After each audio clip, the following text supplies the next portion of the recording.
এতেকাফ কাকে বলে? এতেকাফ অনেক গুরুত্বপূর্ণ আবাদত, কিন্তু ওটার কিছু শর্ত আছে, কিছু কি আছে, আদাব আছে।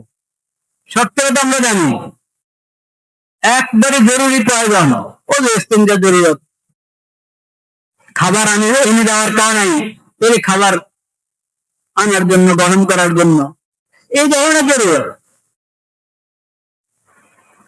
এই ধরনের জরুরত মসজিদের এরিয়া থেকে বের হবে।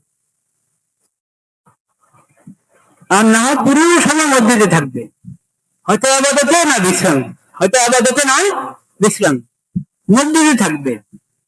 কোন শরঈ যে মানদণ্ড মসজিদ থেকে বের হওয়ার যে বিধান, ওই বিধান লঙ্ঘন করে এমনি বের হয়ে গেল মসজিদের সীমানা থেকে, তুমি দেখাবে এটা বেরিয়ে গেলেন, আমি এতে কাছে হালাতে আছি কিন্তু ঘোরাঘুরি করছি, ও চত্বরে চলে যাচ্ছি, ওটা কি মসজিদের সীমানা নাকি? একটা তো হলো জুমার নামাজে অনেক মুসল্লি আসছে, বা আজকে অনেকে বিদে জমা মনে করতেছে সামনের জমা রমজান হয় কি হয় না, হতেও পারে না হতে পারে সামনের জমা, তো বিদে জমা মনে করে অনেক লোক এসে যায়, তো সেজন্য ও চত্বরে দাঁড়ায়, রাস্তা দাঁড়ায়, তো রাস্তাতে দাঁড়াচ্ছে মুসল্লিরা, সেজন্য কি আপনি রাস্তারও কি মসজিদের অংশ বলবেন? মসজিদের সীমানা আপনারা ঠিক করে জানিয়ে দিয়েছেন মুসল্লিদেরকে, যেমন এই যে ভিতরের অংশটা তো মসজিদ, দক্ষিণে যে জানালা দেবে এটা তো মসজিদ না, মসজিদের অংশ না এটা। আচ্ছা, পূর্ব বসল যে বারান্দাটা মসজিদের অংশ? হ্যাঁ, আপনারা স্থায়ী মুসল্লি যারা বলেন পূর্ব বসের বারান্দাকে আপনারা মসজিদের অংশ মনে করেন? করেন না? তাহলে পরে টিনের নিচে টিন সেট যেটা চত্বর, ওটাও মসজিদ না, তো দক্ষিণের চত্বরে মসজিদ না, উত্তরের এপাশে এটাও মসজিদ না, এটা জানতে হবে তো। হ্যাঁ, এই যে সামনের ছোট্ট বারান্দাটা, ছোট বারান্দাটা মসজিদের অংশ কিনা, এবার এবার যারা পুরানো মুসলিম তারা বলবেন, এবং মসজিদের দায়িত্বশীল, এই মসজিদের মোতাবাল্লি এবং দায়িত্বশীল যারা, তাদের কাছ থেকে জেনে নিতে হবে।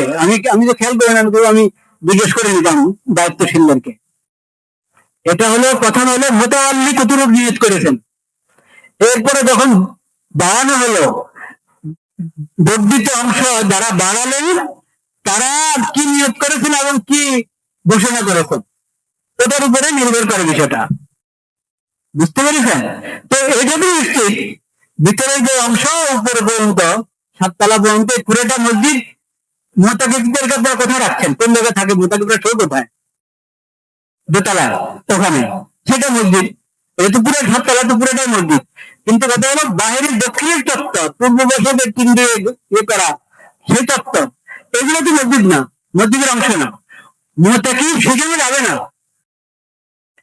উনি জরুরতের কারণে ওয়াশরুমে যাবে, ওজুখানা যাবে, সেখানে তো যাবে, সে জরুরতের কারণে। কিন্তু আমি ওই কতক্ষণের বসে থাকবো, একটু ঘুরে আসি, তো ঘুরতে গিয়ে যদি আপনি দক্ষিণের চত্বরে চলে যান, পূর্ব পাশের চত্বরে চলে যান, তো এটা মসজিদের সীমানা থেকে বের হয়ে গেলেন।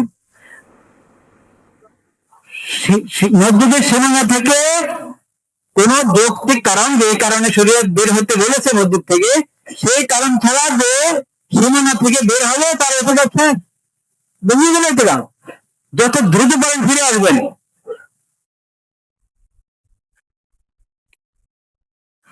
এতেকাফকারী যদি এতেকাফ অবস্থায় ফেসবুক, ইউটিউব ব্যবহার করে, কোনো ক্ষতি হবে কিনা? আহা, হায় হায়, আরে ভাই, আপনি চাইলে তো নিজের পুরো ঘরে নিয়ে আসতে পারেন মসজিদে, চাইলে তো আপনার পুরো অফিসের মসজিদে নিয়ে আসতে পারেন। বড় বড় ব্যবসায়ীরা এতেকাফ করতে মানুষ পেয়েছে, কিন্তু একবারে ব্যবসার হিসাব খাতা, কম্পিউটার সব নিয়ে মসজিদে এসে ঢুকলো। হ্যাঁ, এতেকাফ হলো ব্যবসা হলো, এরকম এতেকাফ করলে মন মানবে আপনাদের? এই যে এই ইন্টারনেট নিয়ে, স্মার্টফোন নিয়ে মসজিদে ঢুকবেন, বুঝতে পেরেছেন? আগের জমানা যারা এতেকাফ করতো না, নিজের ঘরে থাকতো, তাদের হালাত বর্তমানে অনেক দিক থেকে ভালো। যারা মসজিদে এতেকাফের নিয়ে থাকে, কিন্তু এক হাত 1-2 তলা একটা যন্ত্র সাথে রাখে, এটা সাথে রাখা মানে সে পুরো দুনিয়াতে আছো, ঠিক কিনা? আগের জমানা যারা ইতিকাফ না করে ঘরে থাকতো, ওরা কিন্তু ঘরে আছে না, পুরো দুনিয়াতে ছিল? পুরো দুনিয়াতে না, ঘরে ছিল। এখন আপনি এত বড় যন্ত্র নিয়ে এই স্মার্টফোন নিয়ে ঢুকলেন মসজিদে, এটা নিয়ে আপনি আসেন, এর মানে আপনি পুরো দুনিয়াতে আছেন। মসজিদে একান্ত আল্লাহর কাছে আমি আল্লাহর দরবারে হাজিরা দিলাম, একান্ত আল্লাহর দরবারে আমি বসে থাকতে চাই, ধর্ণা দিয়েছি আমি আল্লাহর দরবারে। আল্লাহ, তোমার দরবারে ধর্ণা দিলাম, আমাকে মাফ করো।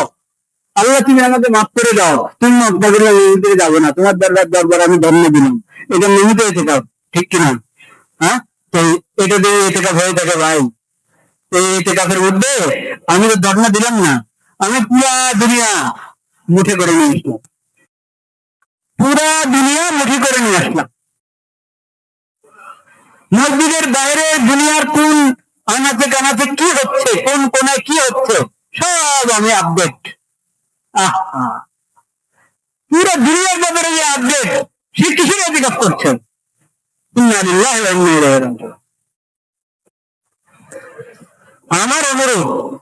আমার অনুরোধ যাদের কাছে স্মার্টফোন আছে, একটা প্যাকেটে দুটান আপনার নাম ঠিকানা লেখেন, ফোন নম্বর লেখেন, এটা জমা দিয়ে দেন, মসজিদের দায়িত্বশীলদের কাছে জমা দিয়ে দেন, বা আপনার সন্তানকে বা আত্মীয় স্বজন যারা আসা যাওয়া করে, আপনার খাবার নিয়ে আসে, তাদেরকে আপনি দিয়ে দেন, বাসা পৌঁছায় দেন।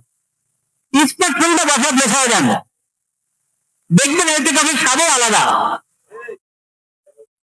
কোরআন তেলাওয়াত করতে চান, মোবাইলে তেলাওয়াত করার দরকার কি? টেবিলের মধ্যে তেলাওয়াত করার দরকার কি? মুসাফে আল্লাহ কোরআন বেশি তেলাওয়াত করেন। স্মার্টফোন, ট্যাব, এই ধরনের যা আছে, ল্যাপটপ, ওগুলো সব পাঠিয়ে দেন বাসায়, দেখবেন এতে কাফের স্বাদ দুগুণ না আরো অনেক গুণ বেড়ে যাবে ইনশাআল্লাহ। বরকতের ফজিলত বাড়বে, স্বাদটা যাবে। আর যদি এটা সাথে রাখলেন, কতক্ষণ ধরে দেখেন কি আসলো, কতক্ষণ ধরে শেয়ার করতে থাকেন, আপনার সাথে আরেকজন শেয়ার করতে থাকে, বুঝতে পেরেছেন? তারপরে আরো এখন কি বললো ফেসবুক আর কি কি, আরে এটা তো চোখের গুণা থেকে বাঁচার উপায় আছে আমাকে বলেন? চোখের গুণা থেকে তো বাঁচার কোনো উপায় নাই স্মার্টফোনে, বিশেষ করে ফেসবুকে ঢুকলে তো আপনি চোখের গুণা থেকে বাঁচতে পারবেন না, নেটে ঢুকলে তো চোখের গুণা থেকে বাঁচাও অসম্ভবের মতো।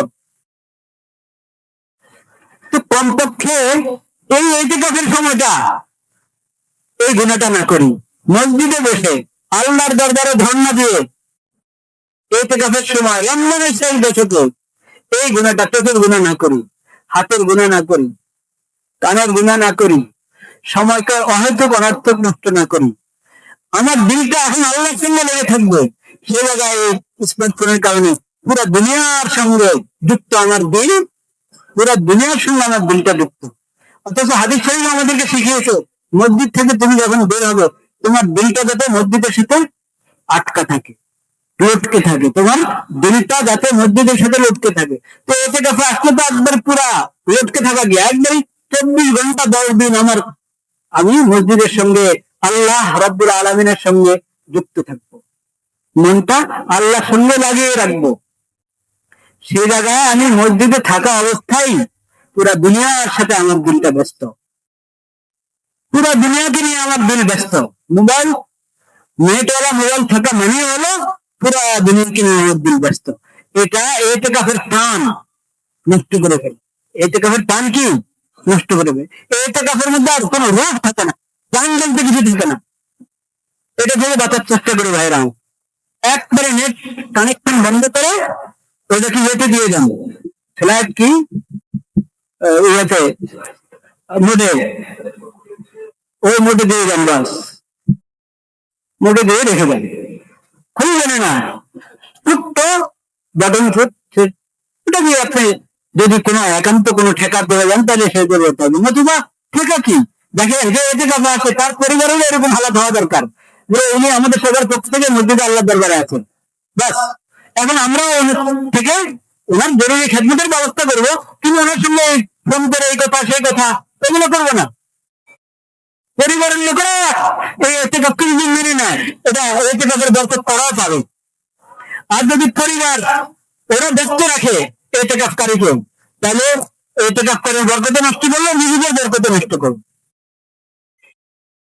ঠিক আছে ভাইরাম, আল্লাহ তাআলা আমাদেরকে তৌফিক দান করেন। হ্যাঁ।